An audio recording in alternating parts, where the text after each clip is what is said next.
You're listening to the Empowering Process podcast with your host, Gail Kraft.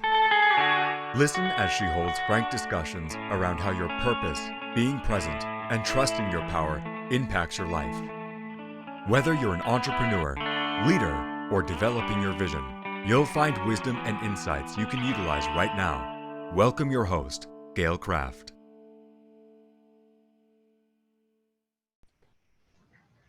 This meeting is being recorded. Hi, everybody. Gail Kraft here from the Empowering Process podcast. And I have with me a fantastic person who's got some exciting things to talk about, as well as some interesting things to talk about. It's Mistie Layne. So Mistie Layne, let me give you a little bit of her background. She went from being a Texas beauty, wait till you hear her accent, beauty queen, at the brink of becoming a surgeon to facing a 40-year prison sentence behind killing someone. Cocaine and domestic abuse robbed her of 10 years of her life and led to a horrific rock bottom she courageously describes as her best-selling book, What Goes Up. After hiding her dark, ugly secrets for years, she now steps up and speaks out with passion and transparency about how to overcome your worst to live your best. She founded the Beth at One movement, which encourages us to step up and speak out, to educate and bring awareness so we can judge less and mentor more. Mistie transforms lives by helping release toxic beliefs through transparency to overcome any adversity with confidence and resilience.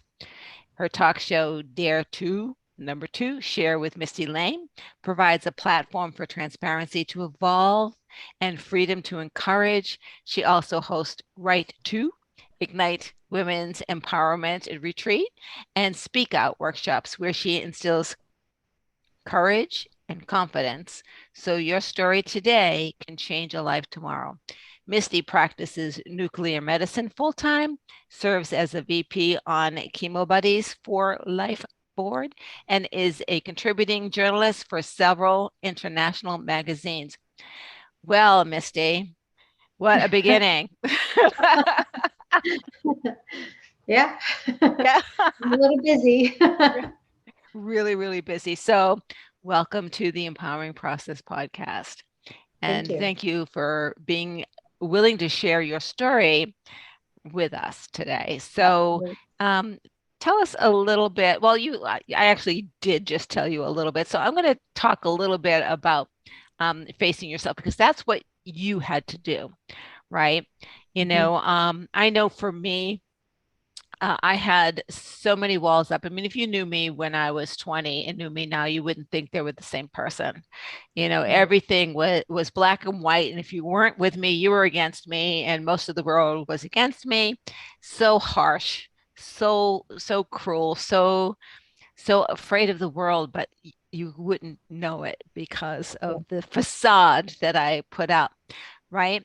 And, life eventually starts to beat that person up. And at the point where I had to face myself, I really looked myself in the mirror, I would say maybe 20 years ago, and didn't like who I saw there, and I literally said, I can't stand me. How can anyone else? If I can't stand who I am, how could I expect anyone else to give two shits about me? Right. And it was then that I started, taking responsibility for my life, right? So, it's tough to kind of do that. So let's talk a little bit about, some of the rough, why you were so defiant, if you will, and what was the wake-up call really that had you turn your life around?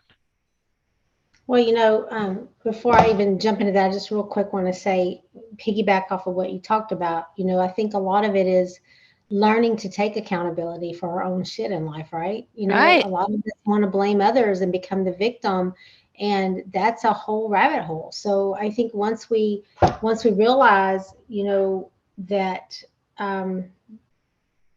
we may have had some bad things happen in life, but a lot of it was self-induced. a lot of the pressures we put on ourselves, like we're so hard on ourselves, Oh my goodness. a lot of the pressures we put on ourselves are self-induced. We just need to learn to take accountability and make the changes we need to make ourselves happy, not so much to people please or make society happy, but to be happy with who we are. And if we don't like who we are, to improve in the ways we need to improve.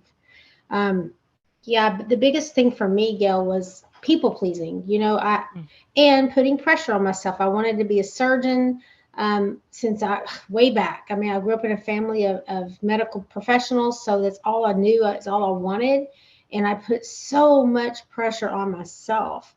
And then there was a point in my life to where you're all in, right? So either you go and you do it and you're miserable. Not that I was miserable doing it, but the pressure made me miserable. Um, or you back out and you let everybody else around you down, or you feel like you're a failure because you didn't follow through with what you said you were going to do. So for me, after I found out my husband of 10 years had a woman pregnant and my marriage ended very suddenly, um, I was in a very vulnerable state at 32 years old.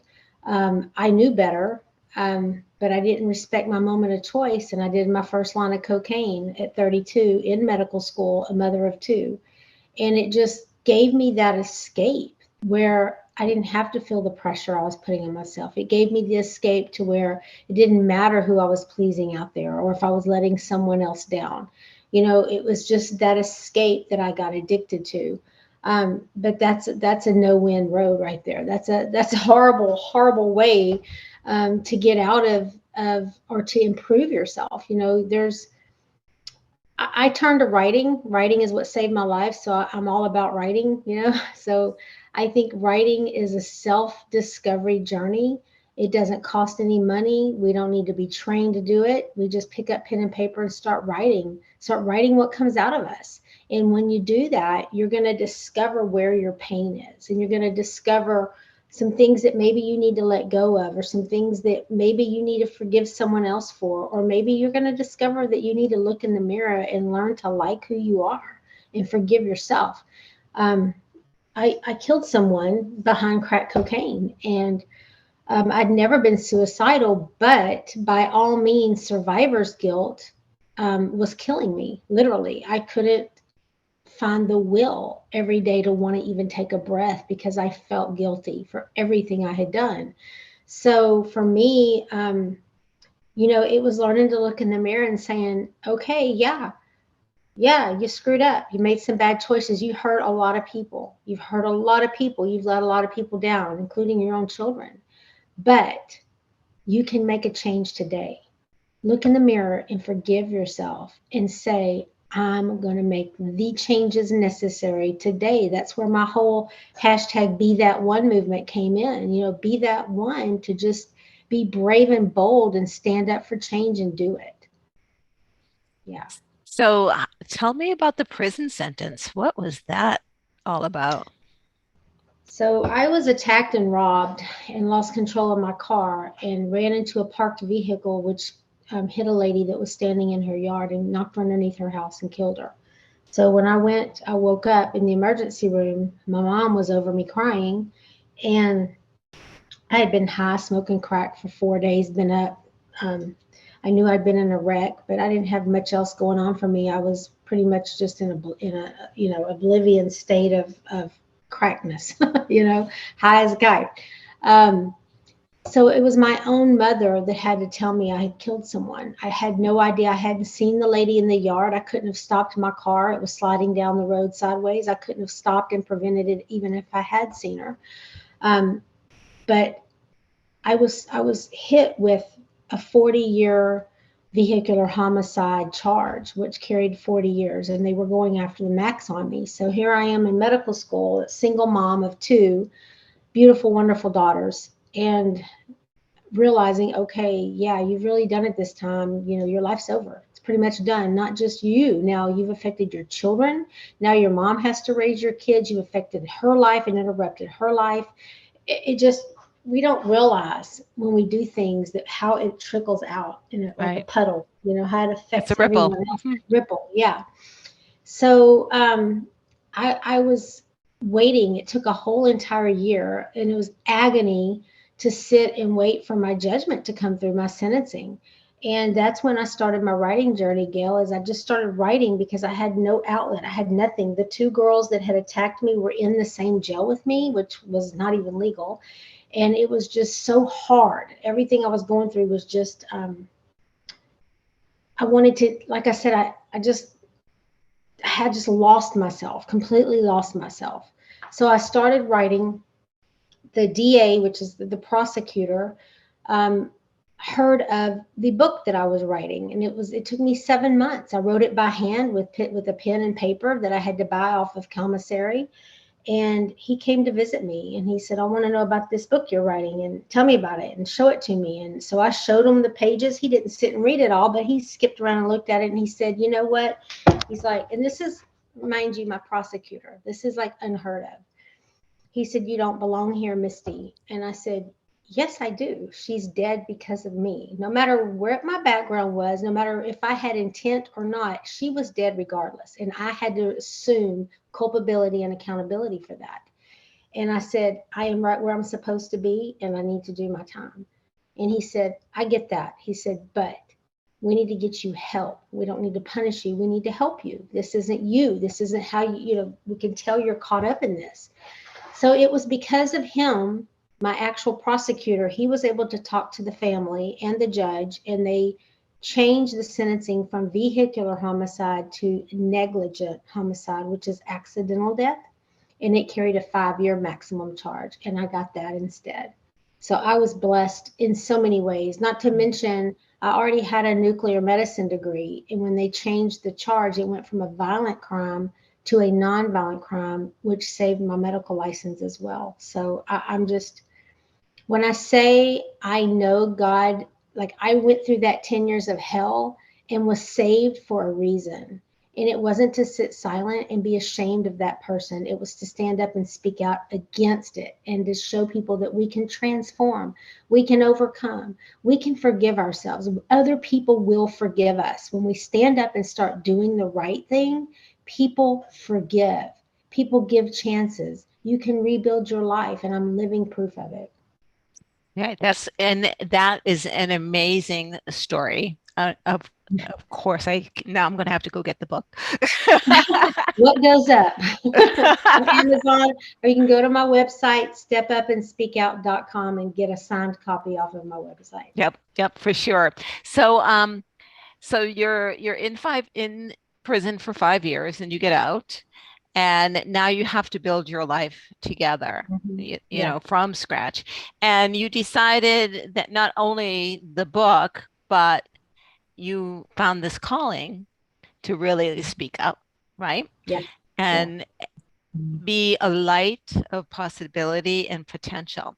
One of the things we were talking about before we got on the air was your drive, shall we say, to help young women. Yes. Just tell us a little bit about that, because you're paying it forward. Sure. Tween Yep. Esteem. So I Tween Esteem. founded Tween Esteem. So my daughter, so I have a grandbaby that's a huge part of my story that passed away when she was 4. She was born on the exact same day, September 18th, that I had killed someone, but she was born 8 years later.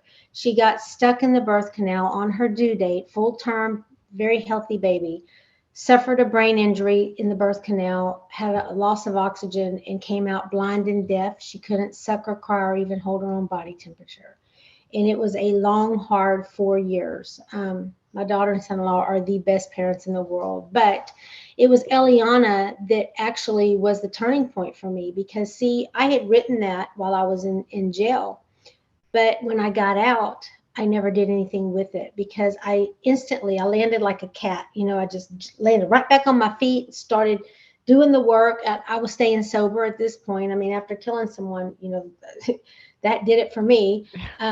So I was rebuilding relationships, rebuilding respect in the workforce, getting jobs again. People now people, they want me. They're out bidding wars for me, because I've built that trust and respect back up. I put the work in, essentially, Gail. Right. And so with Eliana, when she came out 8 years later, I realized, first of all, I blamed myself because the dates were the same. There's no way that could be coincidence. I was just convinced that that was my punishment for everything I had done. And then it was then that I realized that God saved me through all of it for a reason, and that they were lessons, and that Eliana didn't have a voice, but I did. And instead of being ashamed of the person I used to be, I decided to take that book I had written, because when I wrote it, it was more like emotional vomit. I was in Right. a horrific domestic abuse relationship, held at gunpoint, almost killed, held hostage. It was just horrible. And I realized that that book was just full of negativity. It was full of anger and a lot of blaming others instead of myself. So I rewrote the book out of accountability and forgiveness. And I realized that I needed to step up and be that voice that God saved me to be. And that's when I turned it all around. And that's when I decided to start speaking out. So now that I spent a few years doing that, stepping up and speaking out with transparency, teaching people how writing can save their life, teaching people how liberating transparency is when you own your own truth and not hide behind it. And then I said, that's not enough. I need to reach people before they start into an addiction or this people pleasing cycle. I need to reach people and teach them that to respect that one moment of choice, because I didn't respect that first time I did that line of cocaine. I didn't think it through. How is this going to affect me? What are the potential problems with this? I just wanted to have that escape. So I started targeting 9 to 12-year-old girls, because I think that's a very impressionable age. Your bodies are changing, puberty's coming in, they're changing, making transitions between schools into middle school. It's a hard time. So I targeted that age group, and I came up with this 1-day camp called Tween Esteem. And it's a full day where they learn about writing, how writing can be empowerment for them. I teach them how they can become an entrepreneur, how to give back to charity. They learn about financial literacy. They learn about age-appropriate makeup. They learn how to stand up and speak out confidently and proudly. They learn how to make a vision board to manifest their future. They do self-affirmations. We look into mirrors and they say affirmations to themselves about learning how to love. They're taught about their menstruation cycles. I have a pulmonologist come and talk to them about vaping and teaching them the dangers of vaping, because that's a big thing taking over our youngsters right now. So it's called Tween Esteem Camp, and it's been going amazing. I've got people from cities all over the country reaching out, asking me to bring the camp to their local city. So the model we've created, Gail, is for instance, I have one coming up in Lafayette, Louisiana.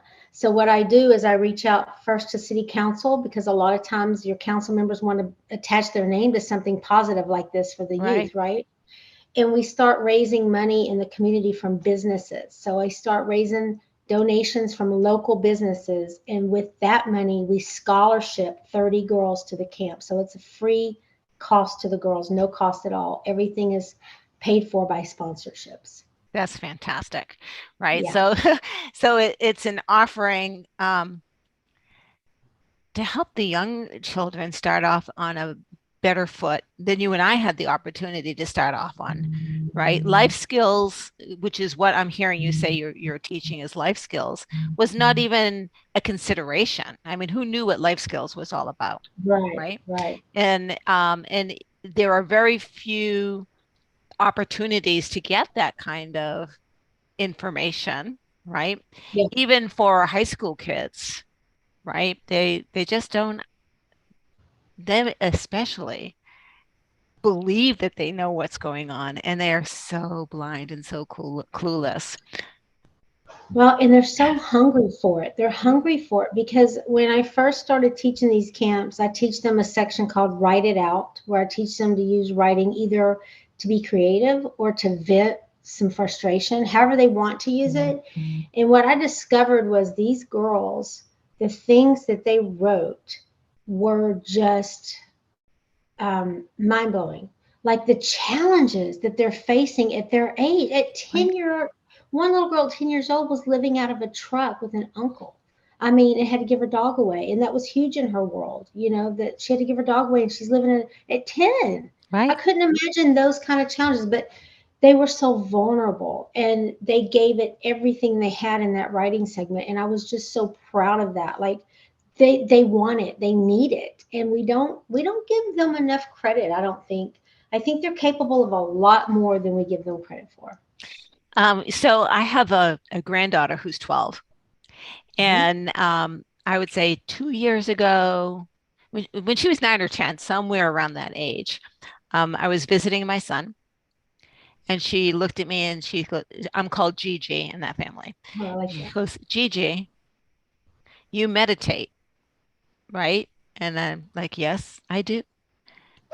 She goes, so you go, oh. And I went, no, that doesn't work for me. I use guided meditation, and sometimes I self-guide, and sometimes I'll listen to something. Would you like to experience that? And she said, yes. I said, let me ask your mom first, right? Let's Yeah. get permission from the family first. And, her mom said, sure. So she literally sat down and I said, close your eyes and relax your body. And the second she did that, she was in, already there. There was nothing that I needed to do to get her into a meditative state. So I just did some visualizations with her and then had her come out. And when I talked to my daughter-in-law, I said, that was amazing to see that happen that quickly. And she said, that child has always, she was born self-aware. And I Right. think that more and more of our children nowadays are more self-aware than maybe we Hmm. were, Oh right? yeah, Right. definitely. And so when you say we don't give them enough credit, they really understand at a because Yeah. they're still they're still connected to their instinct. They haven't completely buried that yet, right? And if we Right. can help them not bury it, but to embrace it, right, and understand it and use it, now we're creating a better world, right? Right. Right. And I see that Yeah. you're doing that. That's beautiful. Well, thank you. They kids today face with social media way more challenges than you and I ever thought we would have to. I mean, it's a lot. The sexting, the bullying, just the peer pressure, all of it is just, and the suicide rates. It breaks my heart to even think about. You say something wrong to someone nowadays or they're excluded on social media, and you have to worry, are they going to go kill themselves because they weren't invited to that party? Right. Because that's what's happening, and it's just awareness is key here. It really is. But these camps are going great. Thank you for mentioning them. I'm really proud of it. It's called Tween Esteem, and if anybody's interested in having one in your city, just reach out to me, please. Mistie Layne on all things social media. MISTIELEYNE. Yep, for sure. And I will have all the information in the write-up Okay. after we're done. But honestly, facing yourself, I mean, if someone like Misty can face themselves, Yeah. right, and come out the other end, and there's so many tools. Yes, writing is one tool. I suggest not taking that journey by yourself because it's all, I think for me, it's always good to have someone to bounce those thoughts and those ideas off of, to be sure to calibrate that you're okay. And that's the thing, right? When I was facing myself and not couldn't stand with the reflection that was in the mirror, I realized I did go for help. I did reach out for help, and Mhm. finding the root of to why you're so angry, finding the root as to why you have such low self-esteem, finding the root why you are hiding behind shame and guilt, finding the root of those things that make you want to back off or lash out, Oh right? yeah. Yep. Yeah. And healing them, That's right. right? That's what it's about. It's about finding what the pain's from, and you'll just substitute one thing from another. I mean, if it wasn't crack cocaine for me, it was little Debbie cakes. I've had two weight loss surgeries. I had a gastric sleeve like had that for 5 years. I developed really bad reflux and gallstones and some other stuff. I ended up converting it over to a gastric bypass. And having 2 weight loss surgeries, I still can't keep food out of my mouth because it's an addiction. It's a coping mechanism for me because there are still things that I need to address. There's still things that I need to work on. And that's where my writing comes in. And I want to go back to what you said too about don't do it alone.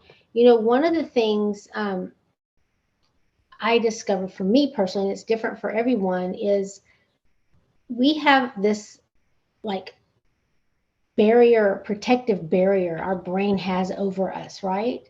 Right. And Keep it's us safe and almost keep us, like yep. it does. It really does. Because I tried to write when I was in rehab one time to be able to graduate. We had to give our life story. I couldn't get anything to come out. Like I sat there and nothing good would come out on the paper. And I was like, what's going on? What's going on? But I knew there was some stuff deep in there because I felt it. I'd want to eat around it or smoke crack around it or gamble around it or whatever it was, right? So later, a couple of years later, I sat back down and tried to do the same thing. And some things did come out. Some things came out about my childhood, about some molestation that had happened. And what happened is I had buried it so deep to protect myself from it Right. that your body and your brain knows when you're ready. You have to be ready to handle what's going to Right. come out of that writing. Like you said, you need someone there because if you like if you speed and go too fast on your journey and get to the end, you're not ready when you get there, right? It's a process. Right. So I do think that part of the writing, we have a protective measure that will kind of help guide us and things will come out as they need to. But I agree with you. It's always good to have someone along the way, not necessarily to read your deepest, darkest secrets to, but say, hey, I'm doing this writing journey. Keep an eye on me. If I start getting despondent or depressed or you notice changes in me, talk to me about it because it can put us in a pretty bad place to regurgitate that stuff. Well, it's that, and sometimes you think you're crazy, right? Did Well, that really happen? Did that really happen? Right? especially if you ask the person and they don't validate your memories and they tell you, oh, you smoked too much crack. I never did that. Oh my goodness. Yeah, you did. Yeah, yeah, yeah. So yeah, any validations that I needed to do, I did not go to the source. I went to someone who was there at the time Yeah, and said, "Hey, did this happen?" Oh, it did. Okay. Right. And then have to kind of figure out what to do about that. And forgiveness, guys, forgiveness is not condoning right. at all. Forgiveness is for yourself, not for the other. Yeah, And one of my favorite lines is it's Jesus, forgive them. They know not what they do. yeah, Right. So you forgive them for not having their brains wired well yeah. Ah, there, and then forgive yourself for carrying that pain and having that affect your choices. yeah, Right. Right. And definitely. then giving yourself permission to now make different choices. Right. Well, and setting boundaries as well. I mean, Yes. everything I've been through, you would think I would just have it all together, right? But we don't. We're not perfect people. And I've had to recently move my 80-year-old parent, 81 now, year old parents in with me with cancer, dementia, and Parkinson's. And it has been a living freaking nightmare. I'm not going to lie to you.